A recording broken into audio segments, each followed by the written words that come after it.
Ever since I was a little kid playing Pokemon Red, I've been a big fan of the evolutions. I remember having a Vaporeon on my team the very first time I ever played through Red version, and since you could only obtain one Eevee back then and breeding just didn't exist, that meant it was pretty difficult to get the other two evolutions at the time.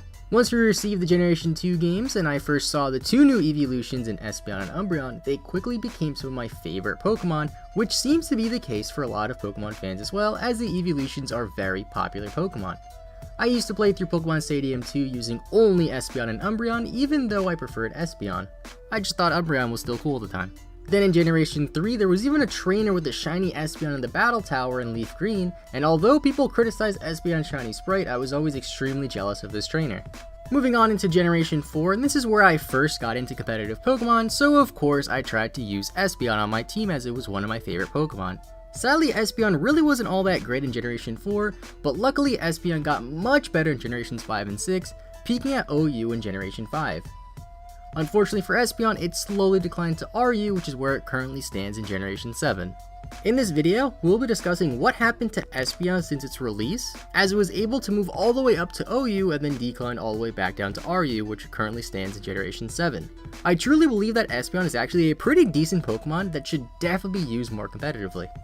So taking a closer look at Espeon, Espeon is a mono psychic type Pokemon with the abilities Magic Bounce and Synchronize. Espeon has a stat line of 65 HP, 65 attack, 60 defense, 130 special attack, 95 special defense, and 110 speed. These are some pretty decent stats all around, as you have high special attack on top of a very good 110 speed stat. The 95 in special defense is pretty nice as well, although Espeon's overall bulk is rather low, since it has 65 HP and 60 defense. In Espeon's early days of Generations 2 and 3, it never really was considered that great of a Pokemon. Its only ability was Synchronize, which really isn't the best ability. And moving into Generation 4, it didn't really shine that well either, because there were plenty of great Psychic types at this time, such as Azelf, Metagross, and Starmie, which were all OU at the time and just outclassed Espeon. Generation 4 also gave us two brand new moves, which are very popular even to this day in U-Turn and Sucker Punch, both of which hit Espeon for super effective damage on the physical side, meaning it won't be able to take too many of these hits.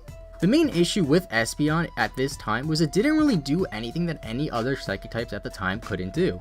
Bronzong was better defensively, Azelf was better offensively, and there were just plenty of other better Psychic types. This all changed in Generation 5 however, where Espeon was arguably at its peak.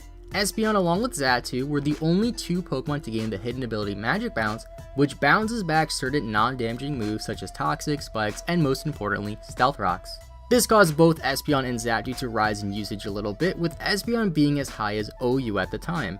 This ability makes Espeon a much better support Pokemon, further separating it and making it more unique than its other Psychic type Pokemon. Espeon is now able to use the Magic Bounce ability, set up screens, use Substitute, and even use Baton Pass to support your team. Espeon's high speed stat of 130 made it very easy to outspeed and set up something like a Reflect to allow Espeon to take physical hits much easier. You also didn't have the threat of being toxic or hit by a move like Stealth Rocks, thanks to your Magic Bounce ability. Espeon was the only Pokemon with access to Magic Bounce and Baton Pass at this time as well, meaning you could lead with Espeon pretty safely and go for a fast Baton Pass on an opposing Stealth Rock user with very little fear of your opponent clicking Stealth Rocks, knowing there's a big chance that it could just get bounced back in their face, essentially wasting their turn. Magic Bounce was by far the biggest buff Espeon has ever received since its inception, but sadly it hasn't really received much since.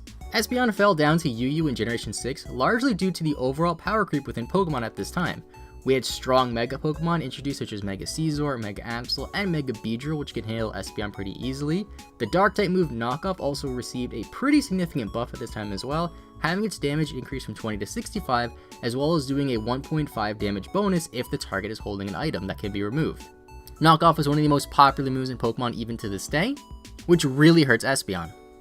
Generation 6 also gave a handful of other Pokemon the Magic Bounce ability, making Espeon a little bit less unique than it was in the past. Moving into the current generation, which is Generation 7, and Espeon currently sits in the RU tier, dropping a tier in this generation yet again. This is partly due to general power creep yet again, as we receive multiple good Psychic types this generation such as Tapu Lele and Necrozma. Tapu Lele is arguably the best Psychic type Pokemon that isn't in Ubers currently, while Necrozma can fulfill a similar role to Espeon despite not having the Magic Bounce ability.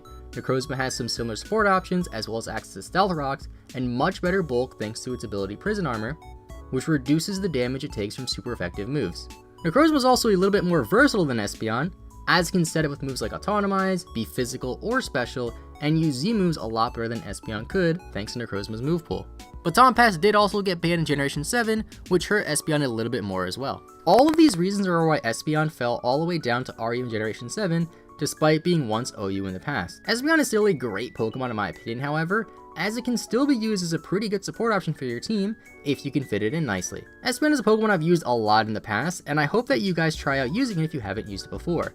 You can run a speedy support set with screens, or even a more offensive set with choice backs, which is one of my personal favorite sets. There's quite a few things you can do with Espeon, so pick a set that best support your team. Let me know what you guys think of Espeon in the comment section down below, and of course leave a like and subscribe with notifications turned on so you don't miss a future upload. Thank you guys so much for watching, have a great rest of your day, and bye bye.